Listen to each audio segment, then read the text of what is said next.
बेहद मकबूल फिल्म मुग़ल आज़म का बेहतरीन गाना याद होगा, मोहब्बत की झूठी कहानी पे रोए, बड़ी चोट खाई जवानी पे रोए, जवानी पे रोए। कुछ ऐसा ही फसाना यूपी के जिला बरेली में फरहा नाज ने सुनाया है।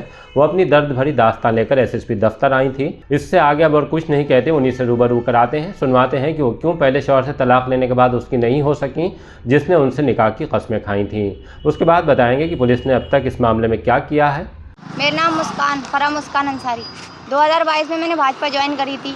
वहाँ पर मुझे पद दिया गया था। महानगर अध्यक्ष हैं वो मेरे अनीस अंसारी हैं, महानगर अध्यक्ष अल्पसंख्यक मोर्चा के। मैं मंडल उपाध्यक्ष हूँ उनकी टीम में।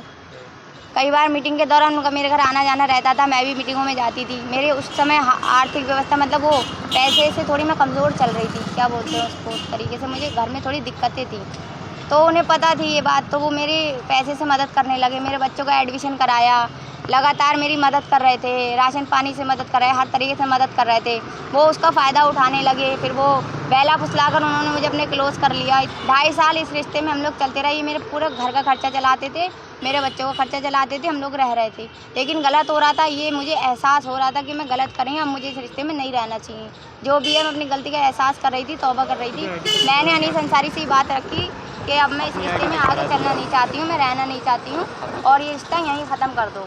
अनीस अंसारी बोले मैं रिश्ता ख़त्म नहीं करना चाहता हूँ, मैं तुम्हारे साथ रहना चाहता हूँ, मैं तुमसे मोहब्बत करता हूँ। इस तरीके की मुझे बहकाने लगे। कोई बात नहीं, मैंने कहा ठीक है, अगर आप मुझे छोड़ नहीं सकते तो आप मुझसे शादी कर लो। तो अनीस अंसारी बोले ठीक है मैं शादी कर लूँगा, तुम अपने पति से तलाक ले लो। तो पति से तलाक लेने से पहले मैंने ये कागज़ लेकर गई थी अनीस के पास। इस पर मैंने अनीस अंसारी साइन भी कराए थे।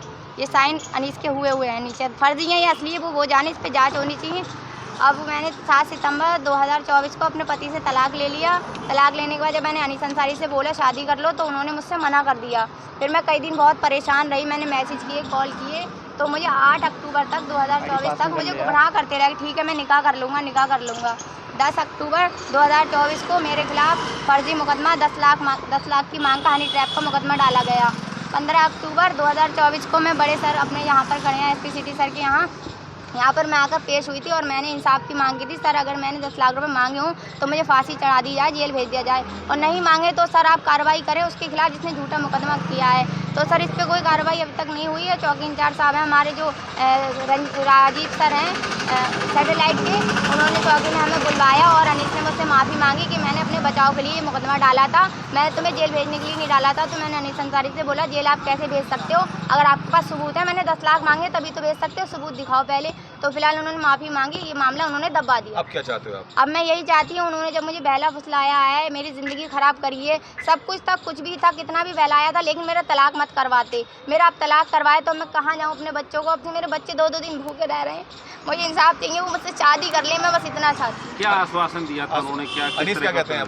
अनीस अंसारी साफ मना कर रहे हैं, कह रहे हैं मेरी गलती हो गई और मैं तुझसे शादी नहीं करूँगा, मैं पैसे दे लेके सब कुछ निपटा लूँगा, हर जगह पैसा भर दूँगी, ये कह रहे हैं। क्या आश्वासन क्या दिया था? पिछले कितने टाइम से आप उनके संबंध में चल रहा है? मैं पिछले 2.5 साल से उनके संबंध में थी और वो यही लगातार आश्वासन दे रहे थे कि मैं शादी कर लूँगा, तुम तलाक ले लो। जब तलाक ले लिया तो पीछे हट गए और अब जो है इधर उधर जाके फर्जी बातें बोले। मेरे पास उनके खिलाफ बहुत सारे सबूत है, रिकॉर्डिंग्स हैं, और जब रिकॉर्डिंग यहाँ वहाँ मैंने सुनाई तो कह रहे हैं कि रिकॉर्डिंग एडिट की हुई है। मैं कह रही हूँ यहाँ पर बहुत बड़ी बात, अगर रिकॉर्डिंग एडिट की हुई है उसकी जांच बिठा ली जाए और अगर मैं झूठी निकलूँ मुझे फांसी चढ़ा दी जाए। आपने इसकी शिकायत की कहीं? क्योंकि उनकी तरफ से तो आपके खिलाफ मुकदमा दर्ज जी मैंने शिकायत की, बता रही हूँ। 15 अक्टूबर को मैं एसपी सिटी सर के सामने आई थी, बाकायदा मैंने पूरी एप्लीकेशन यहाँ पर दी थी और इंसाफ की मांग की थी। आज भी किस शिकायत की? जी आज भी मैं शिकायत करने आई हूँ, अभी अंदर जा रही हूँ और यही करने आई हूँ, यही बात कहने आई हूँ, इंसाफ के मामले में आई हूँ। अनीस अंसारी ने फरहा नाज समेत 3 लोगों पर हनी ट्रैप का मुकदमा दर्ज कराया है। जवाब में फरहा 2 लोगों पर धमकाने का मुकदमा लिखवा चुकी हैं। ये मामला इस वजह से ज़्यादा तूल पकड़ गया कि अनीस अंसारी सत्ताधारी पार्टी भाजपा अल्पसंख्यक मोर्चा के महानगर अध्यक्ष हैं। उन्होंने अपना इस्तीफा भी भाजपा महानगर अध्यक्ष अधीर सक्सेना को सौंप दिया है। उनका राजनीतिक मुस्तकबिल अब क्या होगा, उस पर काले बादल साफ मंडरा रहे हैं। पुलिस मामले की जांच कर रही है। तय तक पहुंचने के लिए मोबाइल पर बातचीत के जो ऑडियो वायरल हुए हैं उसमें अनीस अंसारी की आवाज़ है या फिर वो जैसा सफाई में कह रहे हैं मेरी आवाज़ की नकल की गई है। पुलिस तफ्तीश कर रही है। अखबारों में अनीस अंसारी का बयान छपा है कि महिला की मदद ज़रूर की थी लेकिन उससे किसी तरह के रिश्ते नहीं हैं। खैर कुछ ना कुछ तो है जिससे पर्दा हटना बाकी है, उसके लिए थोड़ा इंतजार कीजिए और देखते रहिए द लीडर हिंदी, खरी बात मजबूती के साथ।